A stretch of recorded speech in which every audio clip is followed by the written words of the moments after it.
Bonsoir à tous, bienvenue sur le plateau Equinox Soir. Je suis Serge Alain autour pour le décryptage quotidien de l'actualité. Le tamanoir, comme on appelait affectueusement Blériot Rosman Tanou, n'effectuera pas la rentrée des classes du troisième trimestre de l'année scolaire 2018-2019. Il a été poignardé vendredi dernier à mort à la suite d'une rixe par un de ses camarades. Transporté d'urgence à l'hôpital de district de Deido, situé à un jet de pierre de là, la vaine tentative de lui sauver la vie va tourner à une scène autre que des infirmières, spectatrices autour de la victime, offrant au monde entier leur qualité d'opératrice de prise de vue. Amateur, bien sûr, ajoutant un peu plus d'émoi à cette affaire qui vient ainsi éclabousser une fois de plus le lycée bilingue de Deido. Deido, des scandales, du lycée à l'hôpital. Madame, monsieur, c'est le fait du jour.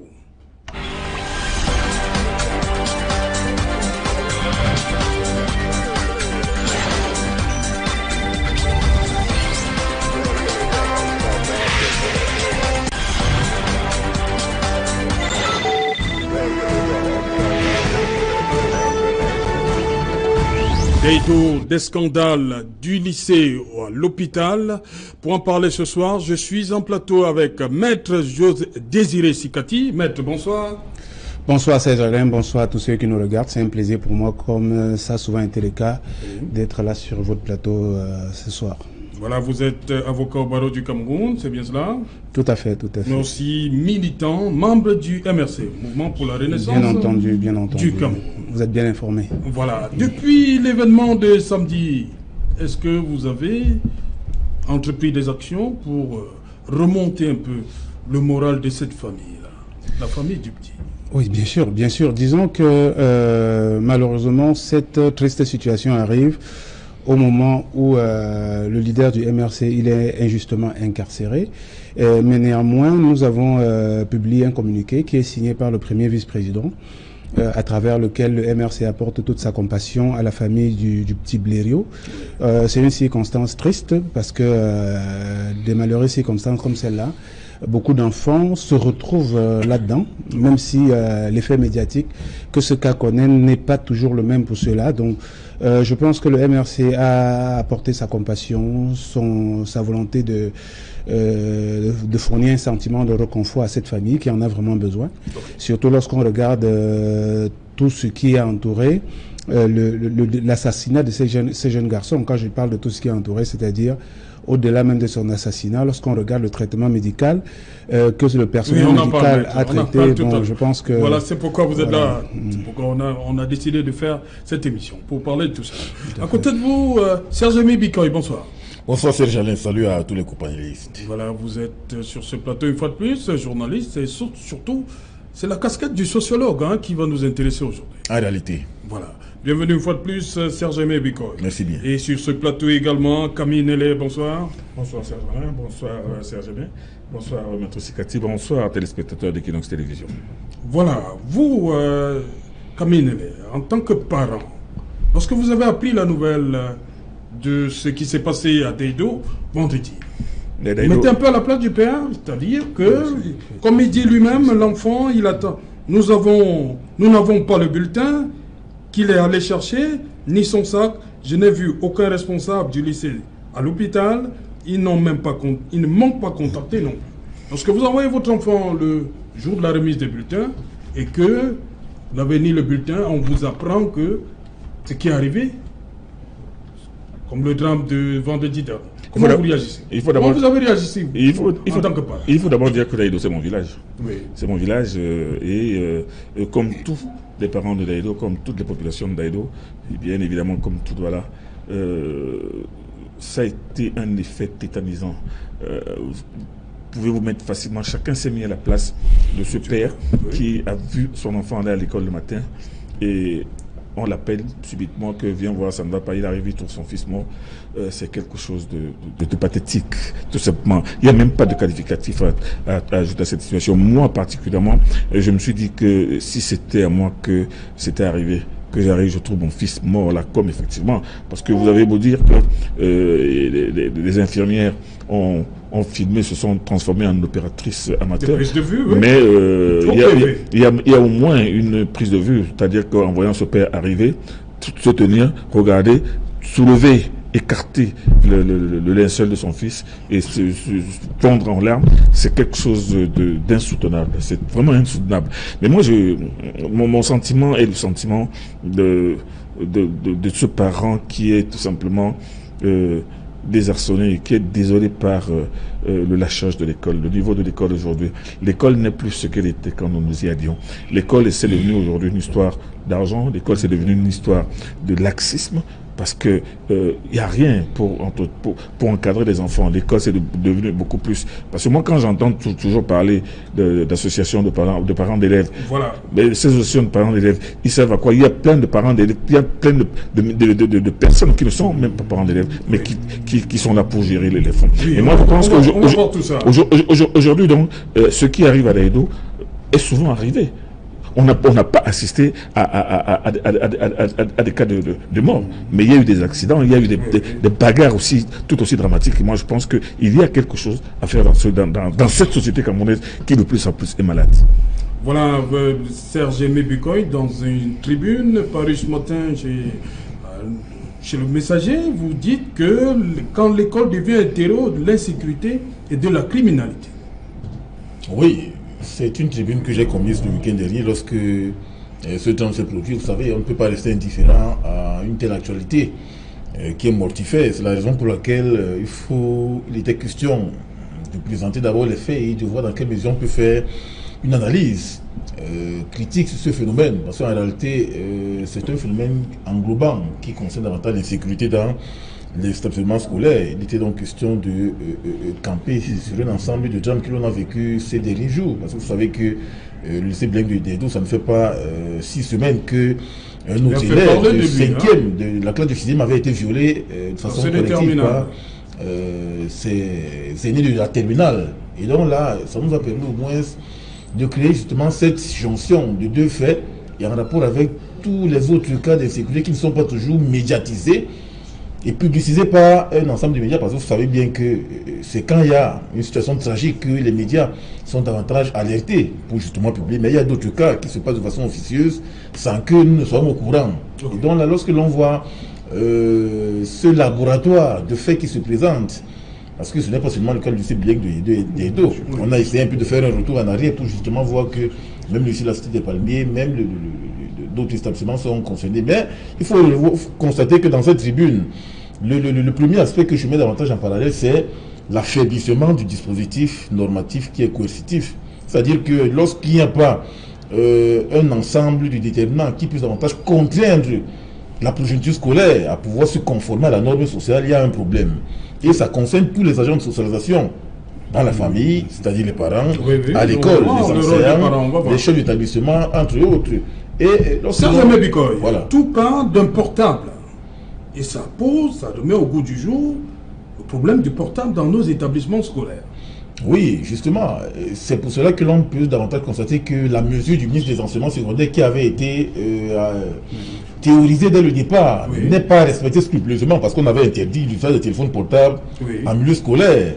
Mais l'on se rend davantage compte que c'est le nœud du problème, c'est l'objet du problème aujourd'hui qui est davantage mis en vitrine. Et là, on se rend davantage compte qu'aujourd'hui, nous sommes dans une société de consommation où le téléphone portable, c'est un instrument qui traduit là le basculement dans l'échelle des valeurs, l'inversion de l'échelle des valeurs. C'est le matérialisme, c'est le mercantilisme qui est davantage mis en vitrine, alors qu'en réalité, au départ, les aînés sociaux qui nous ont socialisés, c'est beaucoup plus des valeurs d'honorabilité, de dignité, de solidarité, de respect de soi et d'autrui. Or, aujourd'hui, ce sont beaucoup plus de valeurs marchandes qui sont mises en vitrine. D'où justement cette société de consommation qui est devenue essentiellement violente. Voilà, Maître Sikati, cette histoire de portable, le ministre a pris une mesure, mais il pourrait que les parents eux-mêmes parfois mettent de la pression, c'est les parents qui mettent de la pression aux éducateurs pour qu'on laisse les enfants entrer à l'école avec les portables. Mais je vais peut-être vous surprendre si je vous dis que, à mon avis, le problème n'est pas le portable. Les élèves... Mais l'objet, pour ce qui est du cas de... je dis ça n'aurait pas été un portable que ça aurait pu être de l'argent. Oui. En même temps, vous n'allez pas dire à un parent de ne pas donner de l'argent à son fils pour se rendre à l'école. Oui. Voilà, donc, en fait, ceux qui décident, ces jeunes qui ont choisi de s'investir dans la délinquance juvénile. On les appelle les taxeurs dans les établissements. Bien entendu, Qui ce sont viennent des taxeurs. arracher portable, chaussures, argent. Ok, Les taxeurs. je pense que vous-même vous êtes en train d'évoluer.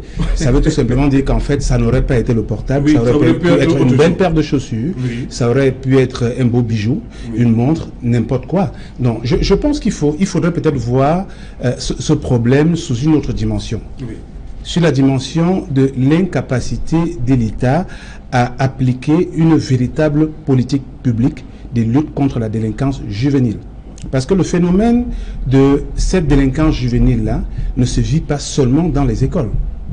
Ce que vous appelez taxeurs là, ces jeunes, ils le font partout. Oui. Ici à Akwa, on connaît des coins de Akwa où il y a des jeunes qui ont des lames de rasoir et qui sont prêts à vous créer une entaille dans la peau si vous ne leur donnez pas ce qu'ils vous demandent. Oui. Demandez à des femmes qui travaillent à Akwa, parce qu'en général, ce sont les cibles privilégiées. Oui. Donc, je pense qu'il faudrait poser le problème en termes de délinquance juvénile.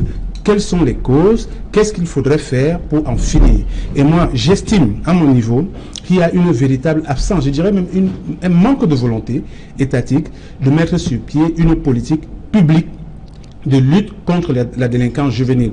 Le problème quand on entend parler des jeunes qui fument la drogue en milieu scolaire, on entend parler des jeunes qui se retrouvent dans des débits de boissons en groupe et boivent n'importe comment sans se contrôler. Moi, la question que je me pose, c'est qu'est-ce que l'État fait pour ça? Parce que si vous avez des jeunes qui, à un certain moment, ont l'impression qu'ils peuvent se livrer à tous les excès, toutes sortes d'infractions, et de bénéficier d'une sorte d'excuse du simple fait qu'ils se sentent mineurs, à un certain moment, vous vous retrouvez dans une situation qui devient incontrôlable. Donc, je dis, on a beau, moi j'ai entendu certaines personnes qui parlent au nom des pouvoirs publics vouloir incriminer les parents, mais moi je suis aussi parent.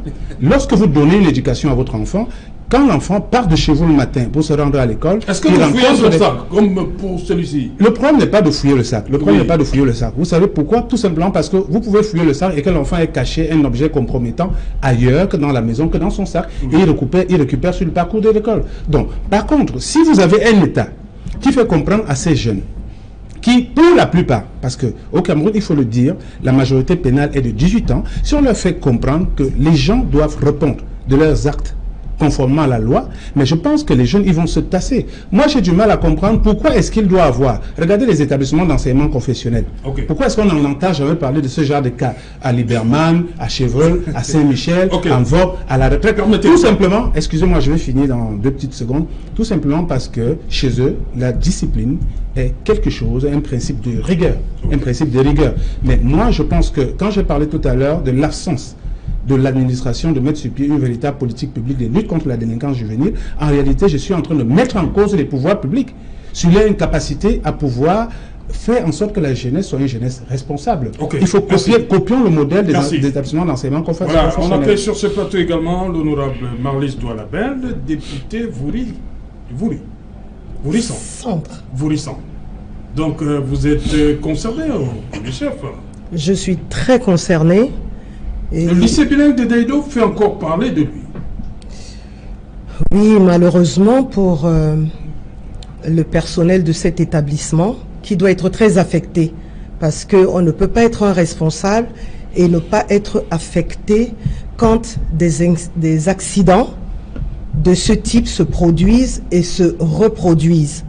Mais je voudrais pouvoir leur dire de... Est-ce qu'on peut parler d'accidents? Oui, ce sont des... Pour moi, ce sont... Un enfant part de chez lui avec plutôt une arme blanche comme celle-là? C'est un accident tout de même. C'est un accident parce que l'autre qui est parti de chez lui sans arme n'était pas venu pour faire la guerre. Maintenant, un accident, c'est quelque chose d'inattendu qui survient et qui a des conséquences déplorables. Non, je partais de chez vous avec une arme blanche comme celle-là. Mais comme disait M. Sikati, il n'est peut-être pas parti de chez lui avec une arme blanche. Il a peut-être retrouvé un groupe d'amis en route et ils se sont procurés les armes qu'il fallait pour leur forfait. Parce que ce sont des délinquants. Ce sont des jeunes qui ont quitté la piste pour se retrouver en dehors de tout ce qui est construit. Maître Sikati dit justement qu'il y a différence quelque part au niveau des pouvoirs publics. Oui, mais moi je pense que c'est très facile et c'est dangereux. Parce que voilà des sujets qui devraient plutôt fédérer tous les leaders d'un pays. Quand ce type d'accident arrive, parce que je vous jure qu'en Occident, c'est des accidents récurrents. Oui. Dans les lycées, oui, en France ou en Belgique, où ce sont des accidents récurrents parce que le monde a changé. Et peut-être que nous, les parents, nous n'avons pas pris conscience du fait que, au lieu de nous retrancher, nous devrions plutôt être encore plus présents dans la chaîne de solidarité qui est la chaîne éducative. Parce que la chaîne éducative, elle commence par nous, les parents. Oui. Un enfant qui est encadré, même pauvre, mais qui est encadré par des parents responsables, qui l'écoutent, avec qui il partage ses rêves, il partage ses angoisses, Cet enfant-là est moins exposé à l'appel de la violence qui est dans la rue que celui dont on s'en fout, qui part le matin de l'école, personne ne sait même à quelle heure il est parti exactement, ce qu'il y avait dans son cartable, s'il y a même de quoi acheter un bout de pain, on ne lui a même pas préparé le manioc quelque part pour qu'il puisse manger à midi. Je dis que les parents ont leur part de responsabilité, parce qu'ils font partie de la chaîne éducative. Oui. L'institution scolaire, secondaire ou universitaire ne peut pas être seul responsable parce qu'il reçoit déjà un produit qui est façonné d'une façon ou d'une autre. Donc nous les parents, nous devons continuer à accompagner ce processus-là. Est-ce que vous savez que le meilleur lycée à Douala, c'est le lycée de Bépanda. On se serait attendu à ce que ce soit le lycée Josse, parce qu'il est dans une zone résidentielle.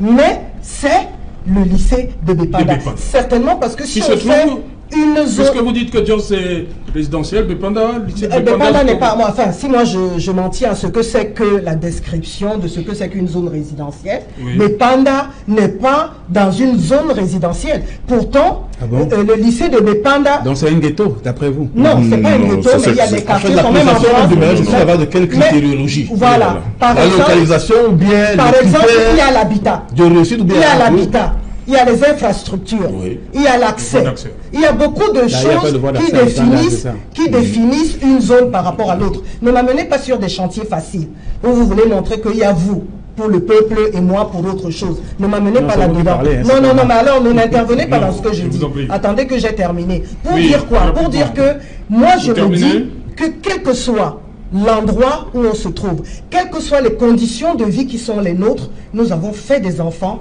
et nous devons les accompagner sur le chemin de la vie. Ok, comme les parents, on pointe un doigt accusateur sur les parents.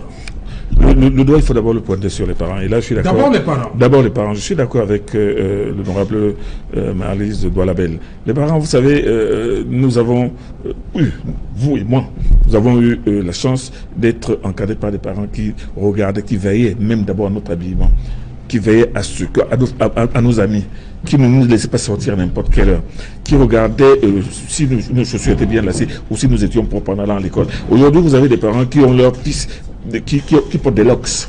Ils ont leurs fils qui portent des petits pantalons serrés. Ils ont leurs fils qui marchent et qui sont en train de faire des commentaires. C'est l'évolution, non? C'est l'évolution, mais c'est une mauvaise évolution. Parce que les parents, moi, c'est peut-être parce que moi, j'avais un père qui... j'ai reçu une éducation très, très rigoriste. Oui. Et c'est pour ça que mon père même ne me permettait pas d'aller chez mes amis à plus de 18 heures. Je ne sortais pas. Maintenant, d'abord les parents. Parce que si le parent encadre bien son enfant, si le parent observe bien son enfant, si le parent observe même l'habillement et l'accoutrement de son enfant, quels sont ces parents qui laissent leur fils avoir des dreadlocks sur la tête et aller à l'école avec? L'assassin n'a pas les dreadlocks? Non, le problème n'est pas sur nous. Je dis que l'encadrement au niveau des parents commence d'abord par la maison. Ensuite, après la maison, c'est l'école. Et l'école, qu'est-ce qui se passe à l'école?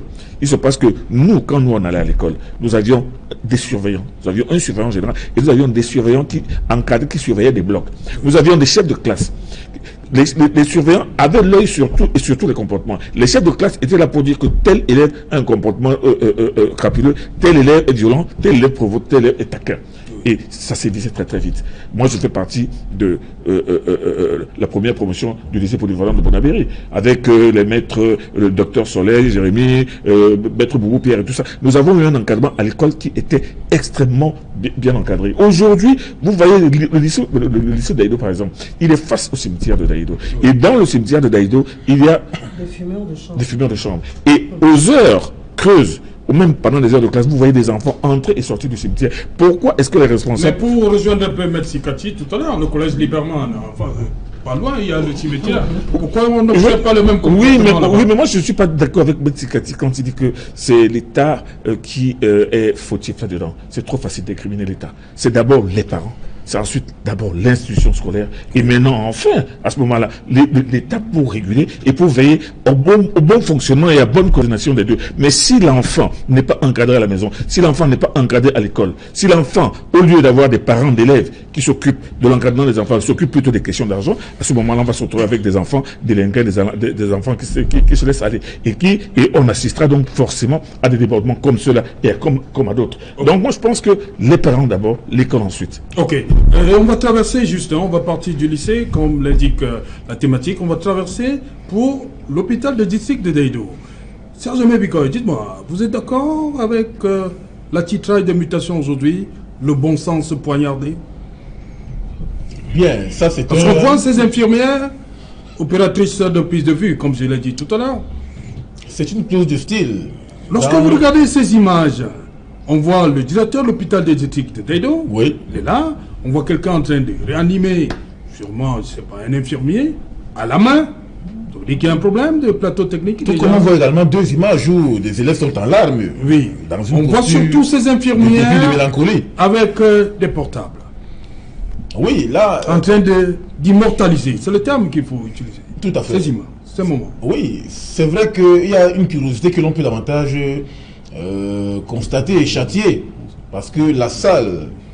dans laquelle on s'activait tous azimuts à pouvoir retrouver le souffle de vie, ou bien pouvoir faire retrouver le souffle de vie à Blériot, regretter mémoire, était d'abord bondé de monde. C'est cette curiosité-là qui attire l'attention, à savoir, bon, est-ce qu'aujourd'hui il n'y a pas une certaine intimité que l'on doit préserver par rapport à l'attribution ou bien à l'octroi des soins? C'est pas tous des personnels soignants? C'était un cas d'urgence, oui, c'est un cas d'urgence. Mais un cas d'urgence, est-ce qu'on utilise... Vous allez constater que parmi cette floraison de personnes qui entouraient justement le patient, bien de ces infirmiers-là ne s'occupaient pas justement à faire en sorte que ce dernier puisse justement être activé. Il y a l'un d'entre eux, le mineur, c'est-à-dire le médecin qui s'occupait de ce dernier, cependant que d'autres s'activaient justement à filmer, à faire des photos. C'est pour cela qu'aujourd'hui, ça fait problème. Ça crée la controverse parce qu'on se rend compte qu'aujourd'hui, vous avez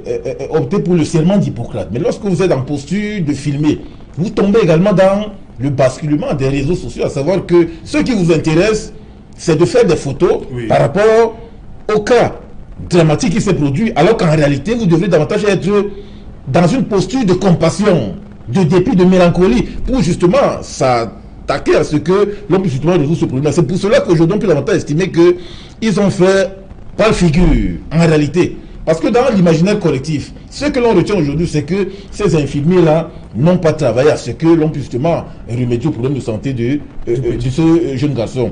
Deuxièmement, on constate également que, oui, j'ai suivi quelques médecins qui sont intervenus sur des chaînes de radio pour dire qu'il n'y a pas un problème parce que dans la dimension de la précision du travail des infirmiers, il y a des images que l'on peut prendre, question de les analyser biologiquement. On n'en disconvient pas. Mais que retient justement l'homme public, le bas peuple?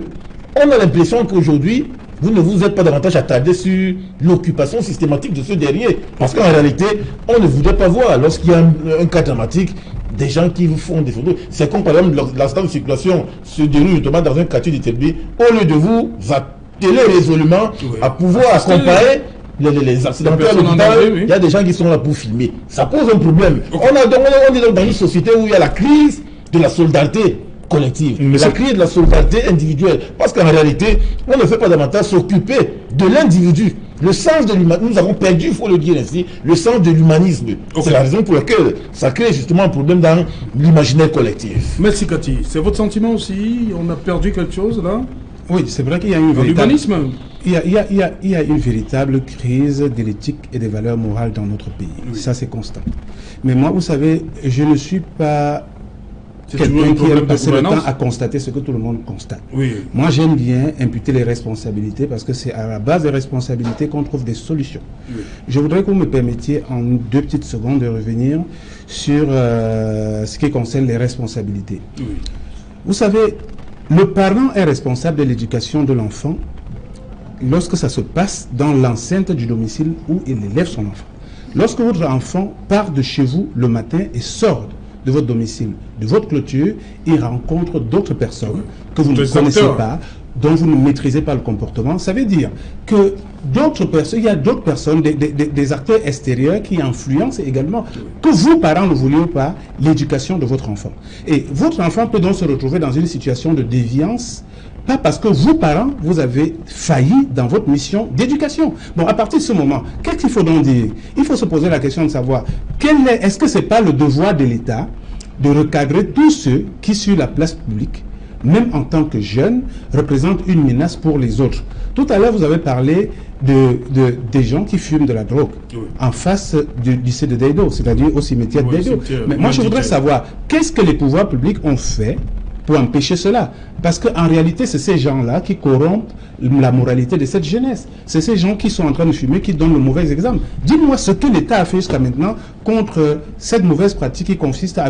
Je ne sais pas si on fume le tramol ou bien si on... Parce que j'en ai jamais vu. J'en ai jamais vu. C'est pas quoi faire. Ce sont des comprimés. Mais moi, c'est un comprimé? C'est des comprimés. Un comprimé, voilà. Moi, quand je dis que l'État a failli dans son devoir de répression, vous voyez, je vais prendre un exemple. Voilà, on a un pays à côté de nous qu'on appelle le Congo. Le Congo a eu un problème de délinquance juvénile avec des jeunes très brutaux, qu'on appelle les Kuluna. Au Congo, il y a eu une brigade de 1200 policiers qui a été mise sur pied pour lutter contre le Kuluna. Aujourd'hui, c'est vrai que le phénomène de la délinquance juvénile ne peut pas être totalement éradiqué, mais il a été résorbé. Donc, ce qu'on demande à nos pouvoirs publics, c'est pas d'éradiquer totalement, mais de faire comprendre au moins à ces jeunes délinquants qu'on est dans un pays qui a des lois. Il y a des moyens de répression et même de réinsertion sociale pour les jeunes. Moi, je me pose la question de savoir, le centre d'accueil de Panda, à l'époque, avait été créé, le Bostol de Boya, le centre d'instruction de l'enfance de Pétamba. On a créé tout ça parce qu'on savait qu'il y avait des jeunes qui, à un certain moment, se retrouvent en marge de la société et que ces jeunes-là doivent être réinsérés. Aujourd'hui, le phénomène de la délinquance juvénile a été banalisé. On abandonne parce que quand ça arrive à quelqu'un, on se dit, bon, malheureusement, c'est à lui. Chacun se dit que ça ne peut pas lui arriver. Donc moi je dis, l'État, je n'ai jamais déresponsabilisé les parents, mais la compétence du parent en tant qu'éducateur est limitée à la clôture dans laquelle il éduque son enfant. Lorsque l'enfant se retrouve à l'extérieur, je veux bien que l'État prenne ses responsabilités et fasse comprendre à ces jeunes qui ne sont pas au-dessus de la loi. Je disais tout à l'heure, la majorité pénale au Cameroun, c'est 18 ans. Il faut que... Et moi, je suis avocat... Mais la victime n'a pas 18 ans, l'assassin. Hein. Non, je ne sais pas. Même la majorité pénale, c'est 18 ans. Mais on peut aller en prison, même à 16 ans, même en dessous de 18 ans. Il y a des excuses, justement. Ceux qui ont moins de 18 ans ont le bénéfice de rentrer dans les maisons de redressement. Mais je vous dis en tant qu'avocat que, je ne sais pas, depuis que je suis avocat, j'en ai jamais vu des jeunes qui sont admis là-bas. Honorable Dolabel, restons un peu sur la situation de ces infirmières, ce spectacle. Vous voulez nous guider, mais... Non, je ne vous guide pas, tout le monde a vu. Permettez, je voulais juste dire que la responsabilité du parent ne se limite pas dans la maison.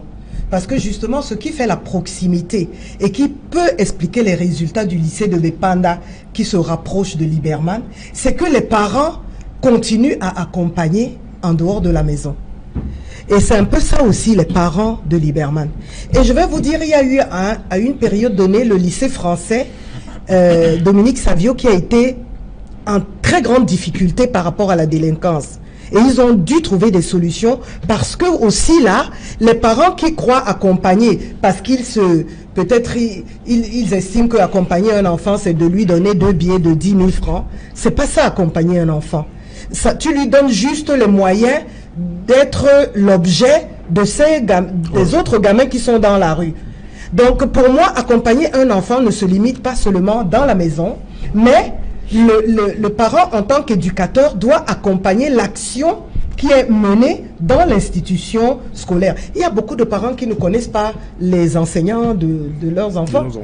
Moi-même, j'avais cette faiblesse, mais j'avais un mari qui, lui, était l'ami de tous les professeurs de nos enfants, parce qu'il voulait savoir comment nos enfants se comportaient dans ces classes. Et je voulais dire, parce que je peux oublier, à cette dame qui a l'enfant délinquant, qui a détruit la vie d'un autre enfant, que je compatis.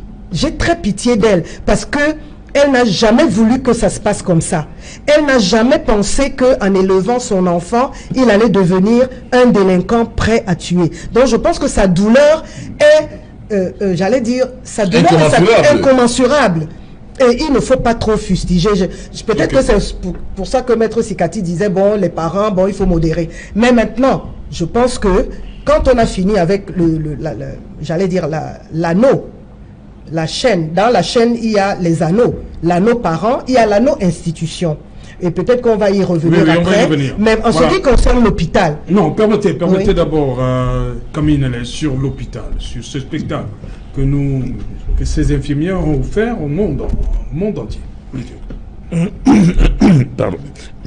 Au lieu de s'atteler à ramener le petit en vie, un spectacle tout simplement dégoûtant qui reflète en fait la déviance, qui reflète cette tendance morbide au voyeurisme qu'on répercute dans les réseaux sociaux. Chacun se dit que dès que je vois quelque chose, il faut que j'envoie. Dès que je vois quelque chose, il faut que j'envoie. Parce que ces infirmières, en faisant ces prises de vue, elles pensaient beaucoup plus à les répercuter plutôt qu'à les conserver. Et c'est ça, ce voyeurisme, que l'on retrouve dans tous les domaines et dans tous les instants de la vie. Maître Sikati a parlé tout à l'heure d'un accident qui se produit. Plutôt, au lieu que les gens portent secours à la personne et la mènent, non. On commence d'abord à regarder l'état de sa tête, l'état du véhicule, l'état de... Non, ce voyeurisme lui-même, il est tout simplement destructeur. Il est destructeur, et c'est pour cela que moi j'ai lu la chronique d'un député qui a demandé tout simplement que tous ces infirmiers soient virés, qui a demandé que même les responsables de ce collège soient virés. C'est peut-être une solution, mais c'est pas la solution. Mais moi je crois que ce qui est arrivé aujourd'hui, aussi bien à l'école, au lycée, qu'à l'hôpital, devrait maintenant inciter les uns et les autres à revoir le fonctionnement, et ça devrait inciter désormais le personnel du lycée de Daïdo à mettre en place des surveillants qui vont surveiller scrupuleusement les comportements des élèves, qui vont surveiller les élèves non seulement à l'intérieur de l'établissement, mais à l'extérieur de l'établissement. Ça va pousser maintenant les responsables de l'hôpital de la Cantini à demander à leurs infirmières de prendre leur portable et de les garder chez elles plutôt que de les amener, parce que il faut comprendre que c'est tout simplement indécent ce qui s'est passé. Donc, je ne voudrais pas dire qu'à quelque chose malheur est bon, mais ce qui vient de se passer aujourd'hui devrait constituer une sorte d'électrochoc qui devrait amener maintenant et les pouvoirs publics et les responsables des lycées et même les parents maintenant à revoir maintenant leur relation avec les enfants. En même temps, M. Camille, je suis tout à fait d'accord avec vous, mais si vous voulez résorber ça, c'est-à-dire à une nouvelle politique de discipline ou bien de sécurité seulement au lycée de Daïdo, j'ai peur que... Donc quand je dis lycée, je dis, c'est pas là pour tout, je ne parle pas du lycée, je parle de tous les établissements. Oui, il faut donc le faire comme ça. Et puis, je pense aussi qu'il faut que l'État comprenne que dans une société, il y a des lois. C'est important ce que je dis. Mais l'État, c'est vous, c'est moi. Non, l'État, il y a des dirigeants. Il y a des gens qui prennent, qui sont appliqués, qui sont supposés faire appliquer les lois. Parlez des gouvernants. Voilà, donc c'est pourquoi je dis, il faut que ceux qui nous gouvernent comprennent qu'il y a des lois dans ce pays. Et les lois doivent être appliquées. Il y a une loi sur la cybercriminalité. Nous sommes en train de spéculer sur cette mauvaise pratique des infirmiers et des infirmières à être en train de faire des prises de vue sur quelqu'un qui est en train de souffrir, dont on voit bien que sa situation est pratiquement, il est en train de mourir. Moi, j'ai du mal à concevoir quelqu'un soit en train de faire des prises de vue en s'assurant que lui-même apparaît bien sur la photo. Donc, je disais qu'il y a une loi sur la cybercriminalité. Cette loi, malheureusement, on est dans un pays où on l'utilise beaucoup plus pour poursuivre des hommes politiques. Mais ça également, c'est un fait qui est prévu par la loi sur la cybercriminalité. Utiliser des images sur les réseaux sociaux à des fins dégradantes, c'est puni. Mais qu'est-ce qu'on fait? Rien du tout. Moi, aujourd'hui, quand je vois des acteurs sociaux demander que ces infirmiers soient sanctionnés, et que je me rends compte que le ministre de la Santé n'a même pas donné l'impression d'être ému, comme je l'ai été, comme vous l'avez été, comme tout le monde sur ce plateau-là d'ailleurs été. Mais comment ça, il le dit dans son tweet? Non, mais attendez, j'ai appris, oui, mais vous dites dans un tweet, dans un pays où on veut vraiment rétablir l'éthique et faire comprendre que ce comportement est mauvais, je pense qu'on aurait dû instruire une procédure disciplinaire conservatoire contre ces personnes, ces infirmiers et ces infirmières. Mais pour le moment, j'ai appris qu'on a organisé une réunion pour les sensibiliser. Il n'y a pas beaucoup de personnes à l'hôpital d'Aïdo. Non, peut-être qu'il ne faut pas voir les choses comme ça. Il ne faut pas voir les choses comme ça, parce que dire il n'y a pas beaucoup de personnel, c'est un peu comme si ils sont tellement indispensables que tout leur est permis. Non, il n'y en a même pas. C'est un hôpital, oui, honorable de la Belle. Franchement, je vais me faire l'avocat du diable pour dire que j'ai regardé cette vidéo. Et moi, ce que j'ai perçu, je suis peut-être à côté de mes pompes, mais ce que j'ai perçu, c'est l'attente que je lisais dans les yeux des uns et des autres, l'instant qu'ils attendaient que la vie revienne en ce garçon. Parce que le cœur s'était arrêté. Le cœur s'était arrêté. Il n'y a pas de défibrillateur. Il y avait un massage cardiaque qui se faisait. Et tout le monde, je suis persuadé, autour de ce bébé, attendait que la vie reprenne. Moi, c'est ce que j'ai lu dans le regard de tout le monde.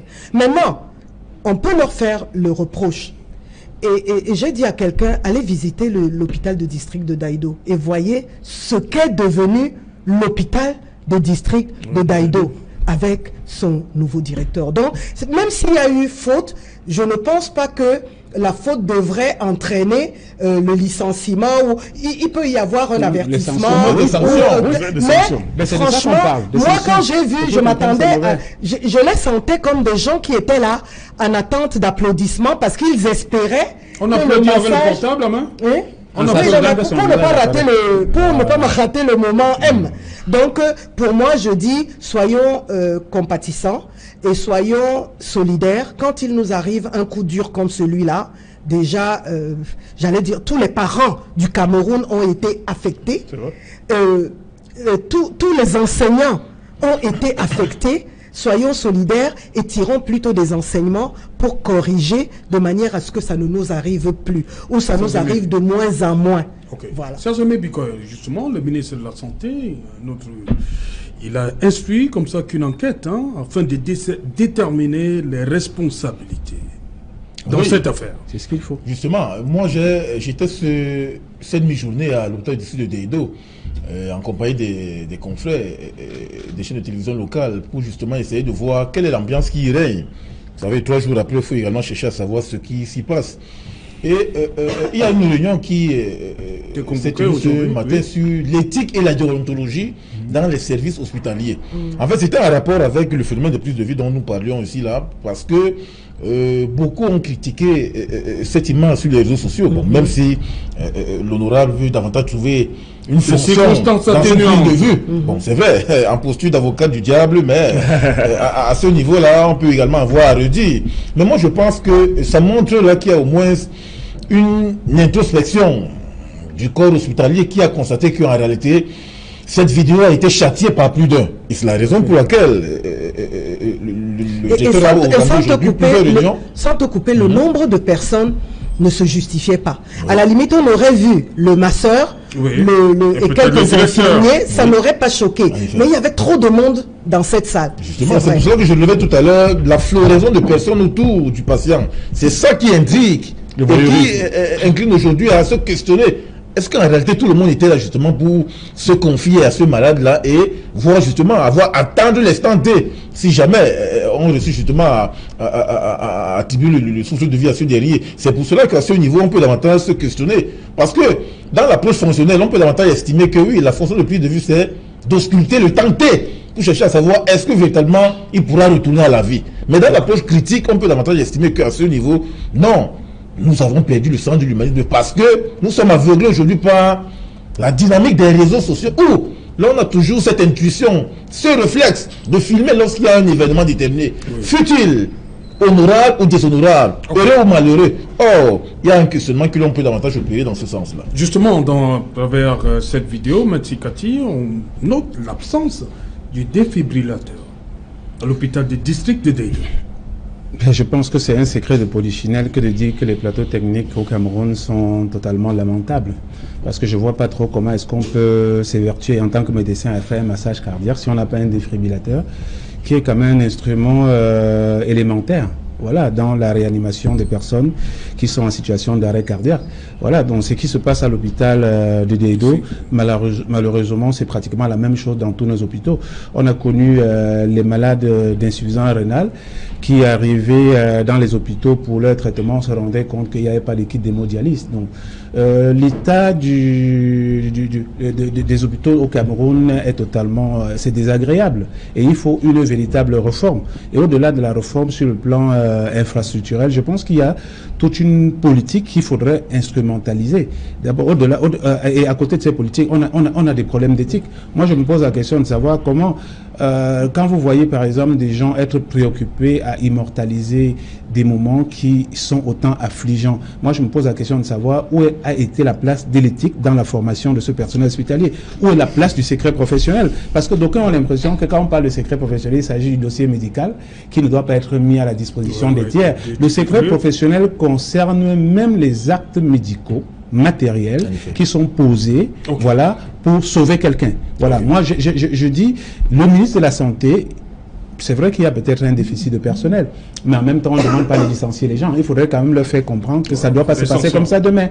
Bon, si à la suite de cela, il faut organiser une réunion pour former des gens, parce que tout à l'heure, on parlait de réunions sur l'éthique. Moi, je me pose la question de savoir si on n'a pas vraiment mis la charrue avant Merci. Bonsoir, Cédric Noufélé. Bonsoir, Serge Alain. Bonsoir à vos invités. Le 20h, dans un instant, les titres. Ce soir, nous parlerons des circonstances troubles dans lesquelles le célèbre producteur artistique, promoteur culturel Jean-Pierre Sarr a été assassiné à son domicile. Vous verrez comment la famille est effondrée. Son épouse est arrivée ce soir complètement abattue. Elle a fondu en larmes devant cette triste nouvelle et la réaction des artistes musiciens, eux aussi endeuillés après cette tragédie survenue au domicile de Jean-Pierre Sarr le week-end dernier. Nous irons sur les traces de ce drame survenu cette fois-ci au lycée bilingue de Deido avec des questions qui se posent après la consternation des Camerounais. Comment ce drame a-t-il pu survenir dans l'enceinte d'un lycée, fut-il le lycée bilingue de Deido? Quelles sont les conditions de sécurité? Existe-t-il une infirmerie dans cette école? Nous en parlerons dans le journal de 20h. Et vous le savez, nous sommes le 1er avril.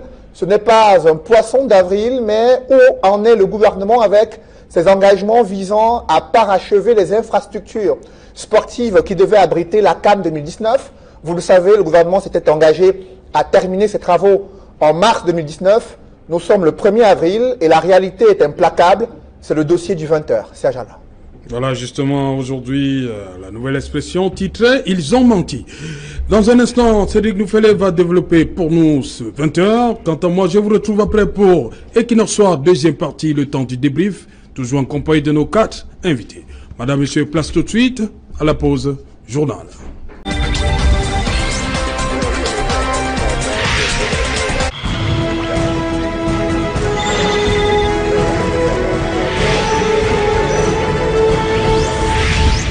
Retour sur le plateau et qui nous soit toujours en compagnie de nos 4 invités, toujours avec Serge Mébikoy, Maître Désiré Sikati, Kaminele et l'honorable Marlise Doualabel. Dites-moi, honorable, comment on se sent lorsque pour une deuxième fois, on ment au peuple camerounais?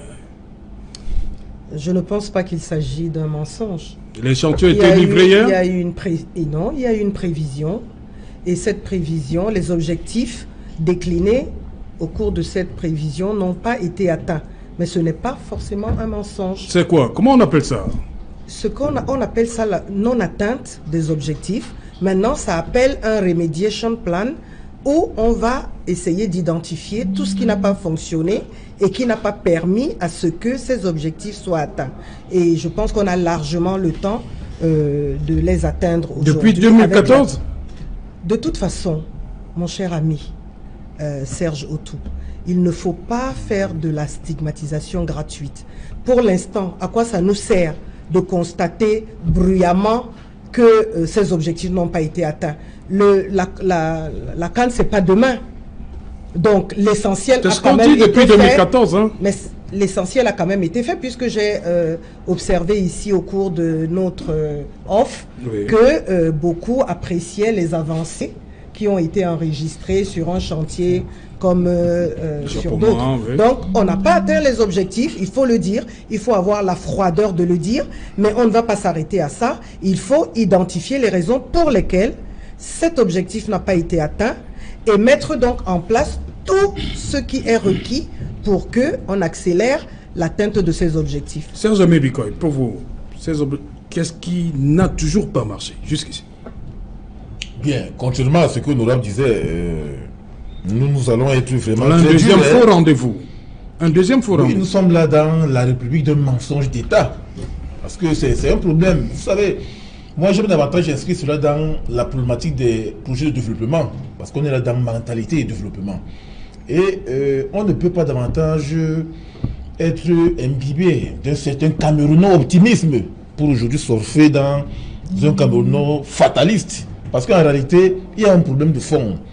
Comment les projets ont été davantage implémentés en amont, sur le plan de la conceptualisation, sur le plan de l'organisation, sur le plan de l'exécution et aujourd'hui, sur le plan de l'évaluation. Parce qu'on est aujourd'hui à la phase de l'évaluation proprement dite, où l'on constate qu'il y a un échec, il y a un fiasco.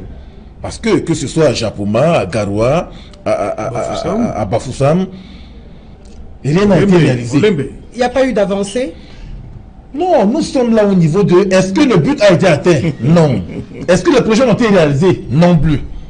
Nous ne sommes pas là au niveau de l'approximation ou bien au niveau du statu quo ou bien au niveau de chercher à savoir est-ce que quelque chose n'a pas été fait.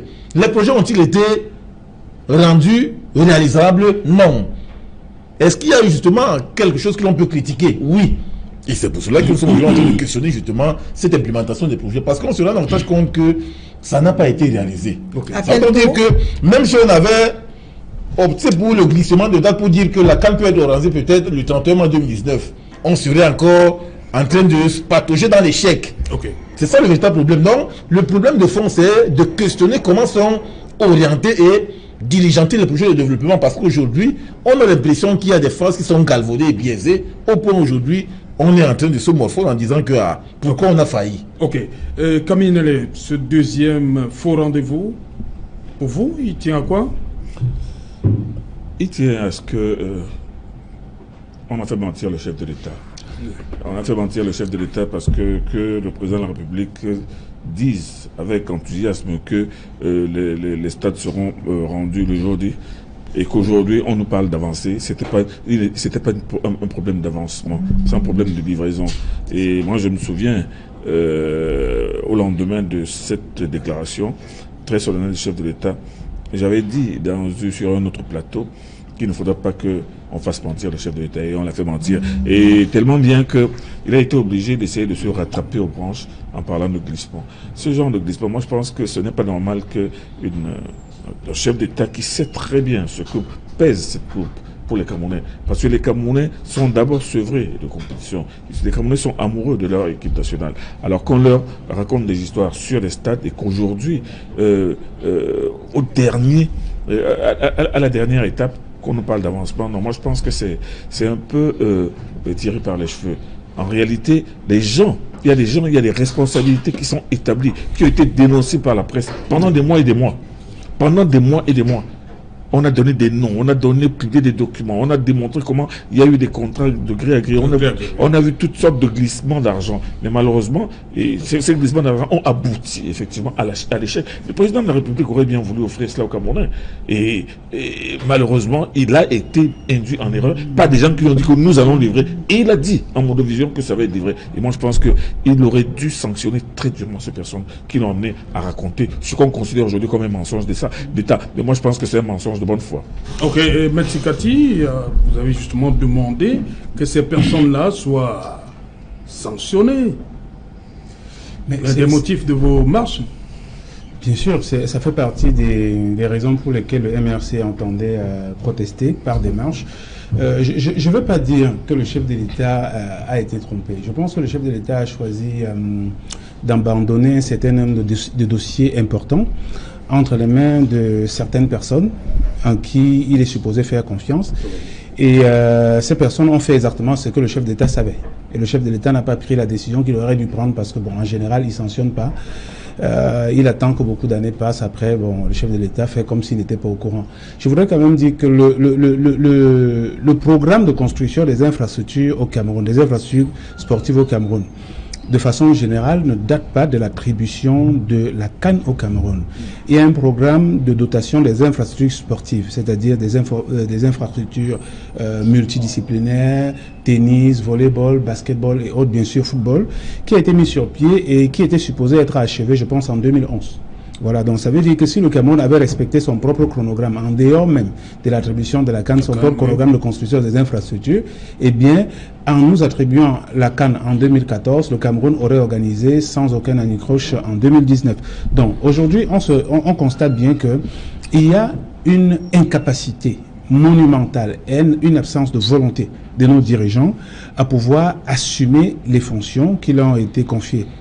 Je suppose confié par le peuple camerounais, parce qu'on sait également dans quelles conditions les élections sont toujours déroulées. Donc, on ne peut pas dire qu'aujourd'hui on est surpris. Le président Paul Biya, avant même que M. Ahmad déclare que le Cameroun ne peut pas organiser la Coupe d'Afrique des Nations 2019. Le président Paul Biya il est au courant longtemps à l'avance, mais pour des raisons liées à l'élection, parce qu'on ne veut pas peut-être perturber son électorat, eh bien, Ahmad a choisi de rentrer dans le jeu électoral au Cameroun en décidant de garder secret avec M. Biya le fait que la CAN allait être retirée. Donc, M. Biya, au cours du mois de septembre, sait très bien que les infrastructures ne seront pas prêtes, mais auparavant, il avait pris l'engagement à Mondovision disant au Camerounais que le Cameroun sera prêt le jour dit. Moi, j'ai envie de dire que si la situation continue telle qu'elle se présente maintenant, même en 2021, on n'organisera pas la CAN. Il ne faut pas oublier une chose, l'organisation d'une compétition comme celle-là ne nécessite pas seulement les infrastructures. Il y a également des conditions sécuritaires qui doivent être remplies. Moi, j'ai constaté l'autre jour que les Jeux FENASCO A qui devaient se dérouler à Bamenda ont été délocalisés à Yaoundé tout simplement parce que il y a des problèmes de sécurité. Donc, s'il arrive qu'en 2021, nous serons dans le même contexte sécuritaire, il ne faut pas se leurrer et penser que le simple fait d'avoir, même si on a des infrastructures, on organisera la CAN. Il faut que ceux qui nous gouvernent comprennent très bien. Parce que vous avez parlé tout à l'heure des mobiles démarches du MRC. L'une des raisons pour lesquelles nous voulons marcher, c'est d'amener les pouvoirs publics à comprendre que lorsqu'on a fait la guerre pendant autant d'années et qu'on n'a pas eu les résultats escomptés, parce que ça fait 2 ans qu'on fait la guerre, il n'y a pas de résultats, il faut être capable de changer de démarche. Et c'est donc la raison pour laquelle nous préconisons aussi que le dialogue soit opté par les pouvoirs publics comme un moyen de règlement de la crise anglophone. Okay. Maintenant, pour finir, je dirais tout simplement que dans un pays normal, après le scandale des surfacturations dont on a parlé, c'est vrai qu'il n'y a pas une décision de justice qui a confirmé qu'il y avait des actes de surfacturation, mais les simples soupçons, en général, lorsque les informations, vous allez très bien voir que dans les pays où la démocratie est respectée, en général, c'est les journaux qui déclenchent l'action publique pour que des gens soient poursuivis dans le cadre des faits où il y a eu corruption. Je pense qu'on a dans ce pays des journalistes qui sont crédibles, qui sont expérimentés, qui sont au fait de la bonne information, qui ont prouvé qu'il y a des actes de surfacturation, d'ailleurs reconnus par certains acteurs impliqués dans la chaîne de construction des infrastructures, où on achète des sacs de ciment à 15 000 francs, des camions de sable à 700 000, alors qu'en réalité, ces camions de sable coûtent à peine 65 000 francs sur le marché. Moi, j'ai été surpris qu'il n'y ait aucune enquête. Bien au contraire, on a quand même constaté que beaucoup d'acteurs publics qui étaient impliqués dans ces soupçons-là, eh bien, ils ont été promus. Au niveau du Parlement, honorable Tolabert, oui. Pas d'enquête? Pour l'instant, non. On a priorisé par rapport au régional, mais vous êtes sans ignorer que c'est un sujet qui préoccupe les élus, dans la mesure où beaucoup de nos concitoyens sont quand même préoccupés par rapport à cette histoire de la CAN, mais ce n'était pas une priorité pour cette session. Donc on ne l'a pas géré. Je voulais simplement profiter pour dire, je ne sais pas si on va revenir sur les établissements, qu'il va falloir que pour protéger la vie de nos enfants et leur permettre d'être dans un cadre sécurisé d'éducation, que les règlements intérieurs des établissements insistent sur le rôle des parents à l'école. Ok. Sylvestre Hippolyte Zangao, bonsoir.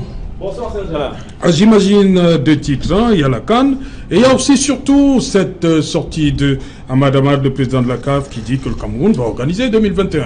Et oui, malheureusement, s'agissant de la CAN, on n'est pas encore certain de pouvoir la sucer. Hein. Vous avez vu vous-même dans le journal de Cédric Noufélé que les chantiers n'ont pas été livrés à cette nouvelle date qui avait été annoncée par les pouvoirs publics le mois de mars, qui est achevée. Douala, Yaoundé, Bafoussam, Garoua dans la région du Nord. Les travaux sont encore en cours sur certains sites même. Ils sont en arrêt. On parle d'un problème de facture LPI aux entreprises maîtres d'œuvre qui réalisent ces différents travaux. Le gouvernement donne les assurances que dans de brefs délais, ce problème sera résolu et que ces chantiers pourront avancer. Mais nous allons maintenir notre rôle d'éveil en rappelant qu'il faut véritablement avancer avec ces chantiers pour que ne se produise plus ce feuilleton avec la CAF qui retire l'organisation de la compétition au Cameroun. Donc c'est l'un des dossiers de 100% foot ce soir. Nous reviendrons également sur la préparation des Lions indomptables.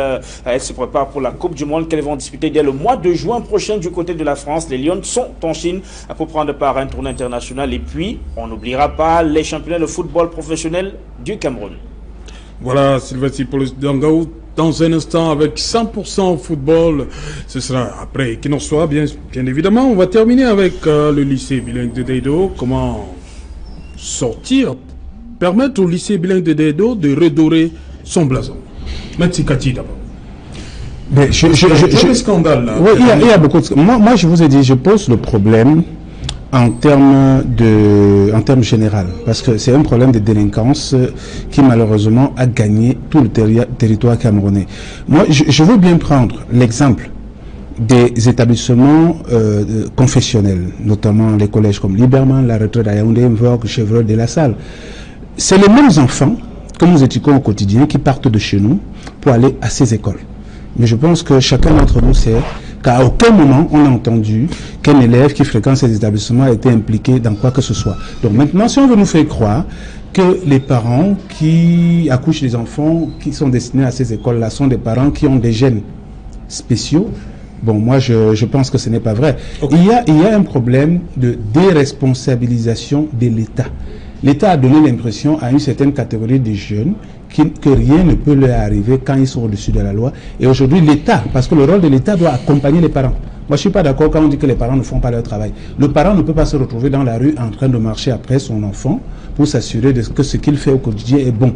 Maintenant, quand l'enfant est dans la rue et qu'il ne fait pas ce qui est bon, je pense que l'État doit s'assurer que les mauvais comportements, même si l'enfant a été mal éduqué chez lui, que les mauvais comportements que les gens portent chez eux, ils ne doivent pas les étendre à l'extérieur de leur maison. Serge Mébicole, vous sortir rapidement. On a le thème de l'émission. Il y a une coalition de facteurs que l'on peut davantage mettre en parallèle. Premièrement, puisque c'est un problème social, il faut véritablement une approche systémique qui vise davantage à établir les responsabilités des uns et des autres. Parce qu'aujourd'hui, on se rend davantage compte qu'il y a le phénomène du relâchement, de la contrainte sociale, qui est notamment dans la famille. C'est la raison pour laquelle il y a un laisser-aller des enfants. Il faut donc que les agents de socialisation qui sont les parents puissent davantage être revêtus de leur régaler de manière à pouvoir créer justement cette dynamique de coercition sur les enfants. Okay. Au niveau de l'école, il faut véritablement que les enseignants, les responsables éducatifs puissent également parachever, parce que vous savez, l'éducation commence dans la famille et se poursuit à l'école, de manière que l'on puisse justement créer ce mécanisme-là. Okay. N'oublions pas également, on parlait tout à l'heure du phénomène du taxage, oui. Parce que là, il faut interpeller également les autorités administratives qui doivent veiller au grain. Autour des établissements scolaires, il y a ces taxeurs-là qui pullulent et qui alimentent le phénomène de l'insécurité. Il faut que les maires, les autorités administratives, telles que les sous-préfets et les préfets, puissent justement créer également un type de mesure pour justement parer à cette éventualité. Merci Camille Nellet pour sortir.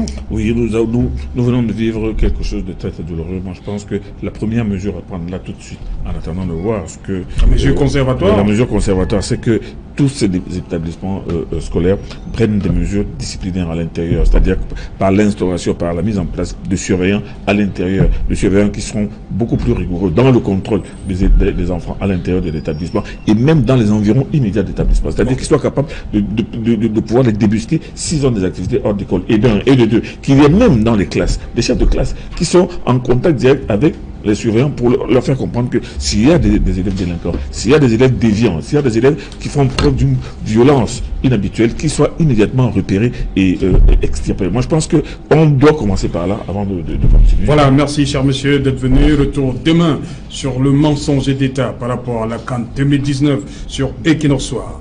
Madame, monsieur, c'est ici que prend fin ce numéro Equinox Soir, le premier de la semaine. Toute l'équipe, conduite par Séverin Chouban, vous donne rendez-vous demain, partie 19h, pour le grand mensonge d'État. Et rediffusion pour cette édition-ci, 23h GMT, il sera minuit à Deido.